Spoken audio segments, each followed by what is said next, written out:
Vamos a ver ahora entonces el metabolismo de sustancias nitrogenadas. Lo que han visto en la clase anterior era toda la parte de lípidos. Ahora volvemos al tema de proteínas y aminoácidos.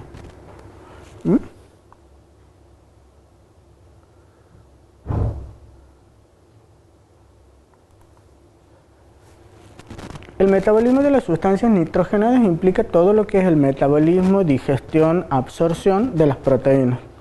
Las fuentes de proteínas que nosotros ingerimos como seres humanos provienen de la dieta principalmente.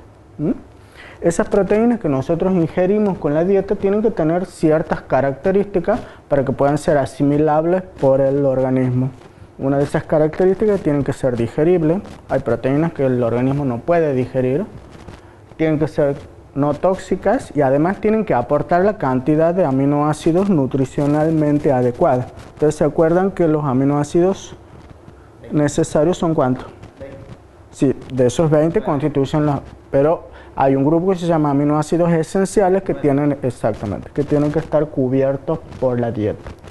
Por lo tanto, la principal característica de las proteínas que nosotros consumamos es que tienen que ser ricas en aminoácidos esenciales, que son las que no podemos sintetizar. Y esas fuentes de proteínas nosotros las vamos a obtener de los distintos alimentos que ingiramos. Principalmente los productos de origen animal, que son los de mayor fuente de proteínas, pero también los productos vegetales, como por ejemplo los cereales, las semillas y las leguminosas, que son ricas en proteínas vegetales. Pero no todas las proteínas que consumimos son ventajosas para el organismo. Cierto grupo de proteínas que consume el ser humano no son ventajosas y pueden dar lugar, como por ejemplo la gliadina, que es una proteína contenida ¿en dónde? ¿En cereal? Exactamente, pero ¿en qué cereal?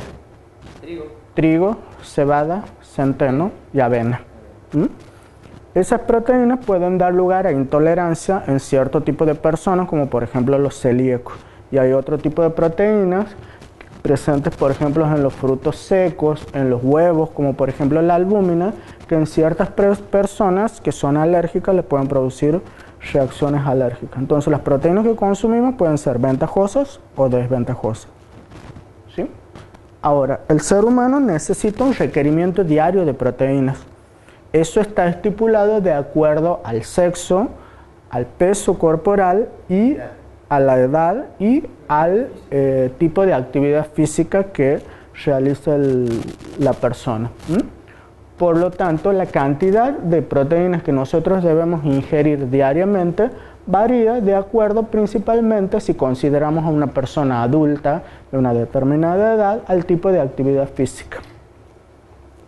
Y eso está calculado en gramos de proteína por kilogramo y por día. Normalmente eso oscila entre 1 gramo a 2 gramos de proteína por kilo y por día. Es decir, que una persona adulta normal que pesa 70 kilos, ¿cuánto tendría que consumir de proteína? Entre 70 gramos a 140, dependiendo de la actividad física que realice. Si es un deportista de alto entrenamiento, requerirá 140 gramos, casi 2 gramos de proteína por kilogramo de peso. Si es una persona que no es deportista y sedentaria, 1 gramo. ¿Sí?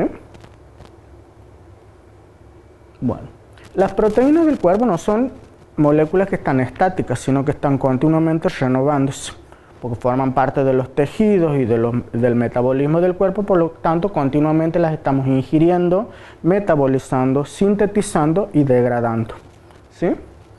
Ese proceso, desde que las proteínas se ingieren, se sintetizan, se metabolizan y se degradan, es lo que se llama vida media. Vida media es el tiempo que dura la molécula en el cuerpo hasta que se degrada en los aminoácidos que la componen a las proteínas. Ese recambio de proteínas y esa vida media está determinada por la destrucción que sufren las proteínas por el metabolismo, por la oxidación, y además porque las proteínas también pueden ser utilizadas como fuente de energía. ¿Sí? Y además ese recambio de proteínas está acelerado en determinadas condiciones patológicas. Cuando estamos enfermos, cuando estamos sometidos a un estrés o cuando estamos sometidos a determinada cirugía, el cuerpo necesita mayor ingesta y metabolismo de proteínas para poder reparar todos los tejidos que en ese momento están siendo dañados. ¿Hay algún tipo de enfermedad que no permita la absorción de proteínas? Sí, se llama síndrome de mala absorción. Ya vamos a ver ahora más adelante, las proteínas se absorben en una porción específica del intestino, que ustedes ya lo deben haber estudiado en anatomía, que es el duodeno, y una pequeña porción en el ilion. Las personas que tienen alteraciones en esa parte del intestino delgado, como por ejemplo un síndrome de mala absorción, no pueden absorber proteína. Entonces desarrollan una desnutrición, un déficit de proteína. Pierden peso, tienen trastornos metabólicos. Ese síndrome de mala absorción de proteína puede tener muchas causas. Pueden ser causas infecciosas, por ejemplo, del intestino delgado, pueden ser causas genéticas, pueden ser causas de origen neoplásico, tumoral, o sea, hay muchas causas que pueden llevar a una persona a no poder absorber las proteínas. Pero la mayoría se localizan en esa región del intestino delgado. Entonces, hemos dicho que las proteínas están constituidas por dos grupos de aminoácidos, los que son esenciales y los que no son esenciales. Esenciales son aquellos que no pueden ser sintetizados por el organismo, y los no esenciales los que los podemos sintetizar.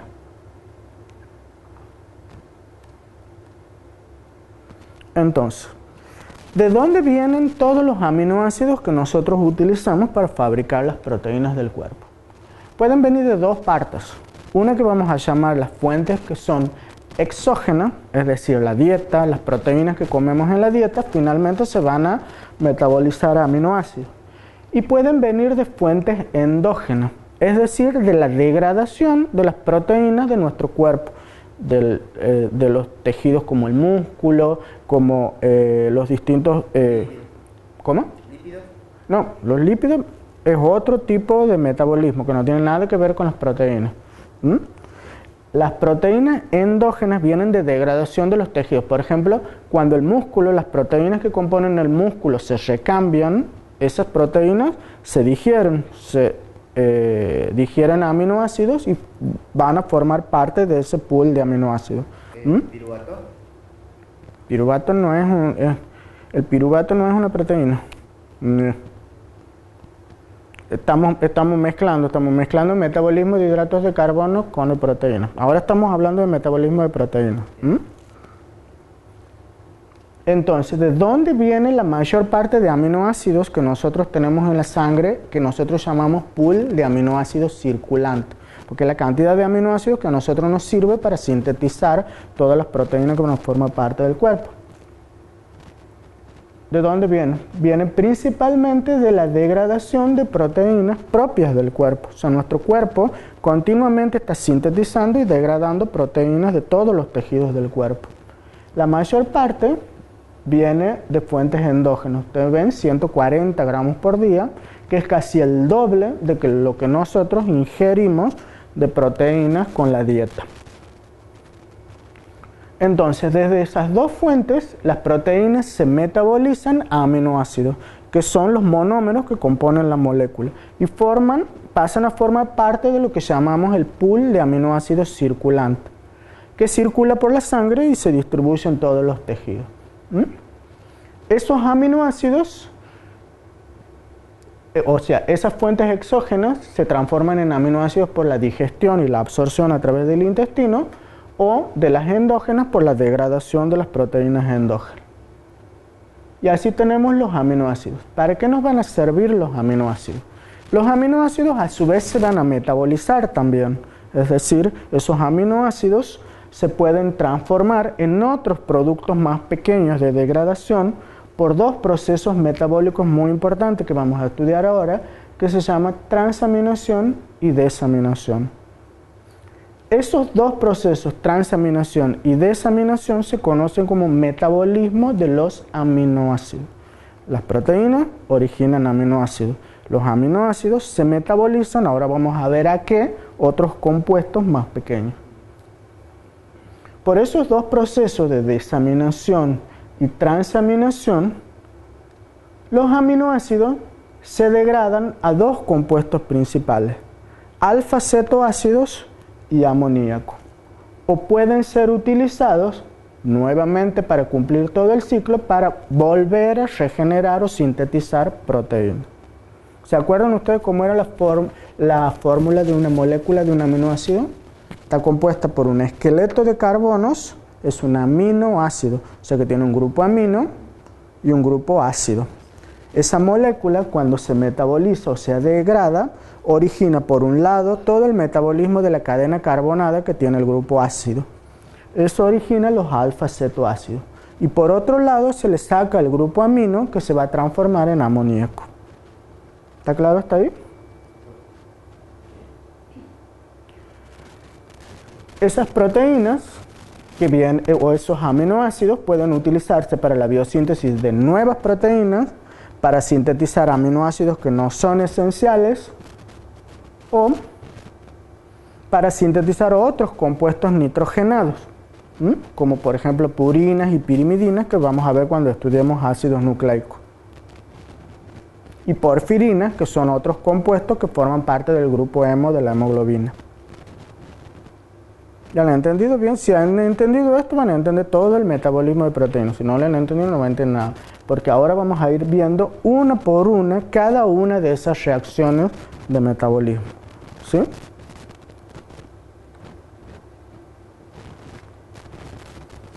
Este continúa de acá atrás. La degradación de los aminoácidos origina por un lado alfa-cetoácidos y por el otro amoníaco. Esos alfa-cetoácidos a su vez se van a seguir metabolizando más por un proceso de oxidación.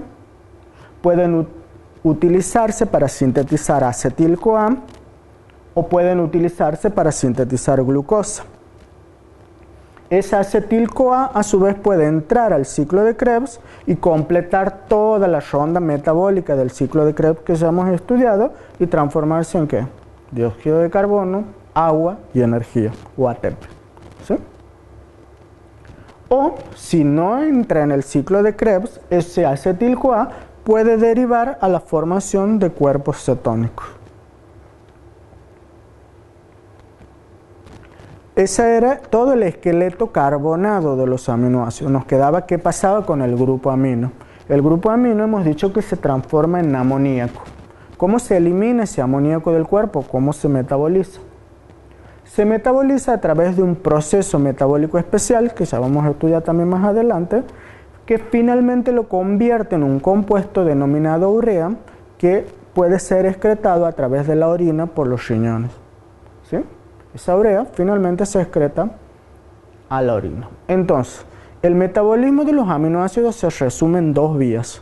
Una, que es la del esqueleto de carbonos que contiene el grupo ácido, y otra que es la del grupo amino. Ese esqueleto de carbonos puede seguir varias vías. Puede entrar al ciclo de Krebs, puede formar glucosa por la vía de la gluconeogénesis o puede formar cuerpos cetónicos. En cambio, el grupo amino solo puede seguir una vía, que es transformarse en amoníaco, en urea y excretarse a nivel renal. No tiene otras vías alternativas. ¿Sí? Esto que les he explicado está resumido aquí. Las proteínas que vienen de la dieta o que vienen del metabolismo propio de los tejidos se degradan a aminoácidos. Esos aminoácidos tienen dos componentes: los esqueletos carbonados, que tienen los grupos ácidos, y el grupo amino. Esos esqueletos carbonados se transforman en alfa-cetoácidos, que pueden entrar al ciclo del ácido cítrico y completar toda esa vía metabólica. Y el grupo amino puede seguir el ciclo que lo va a convertir en urea, que justamente por eso recibe el nombre de ciclo de la urea. O puede utilizarse para sintetizar nuevos aminoácidos u otros compuestos que contengan nitrógeno, como por ejemplo las bases púricas, pirimídicas, los ácidos biliares, las porfirinas. ¿Sí?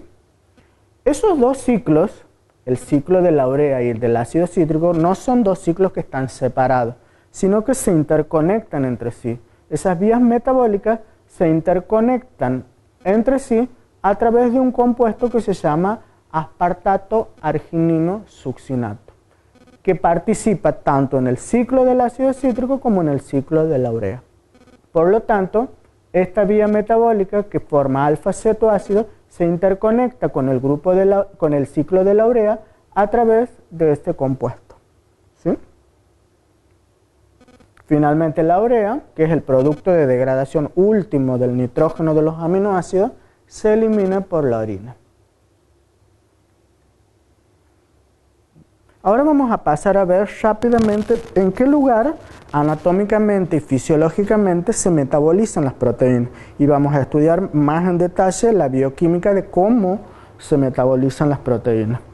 Ustedes han visto en anatomía dónde se metabolizan las proteínas, dónde se digieren las proteínas. Duodeno. En el duodeno se absorben, pero no se digieren. El primer paso de digestión de las proteínas comienza en el estómago. El primer paso comienza en el estómago. O sea, nosotros ingerimos el alimento que contiene proteínas y el primer paso es la digestión de proteínas en el estómago. ¿Y en el estómago qué ocurre? En el estómago está formado por dos tipos de células. A ver si se acuerdan de histología del año pasado.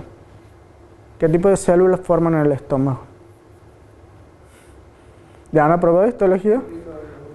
¿Han promocionado histología? ¿Sí? Bueno, entonces tienen que saber. Qué mal, ¿eh?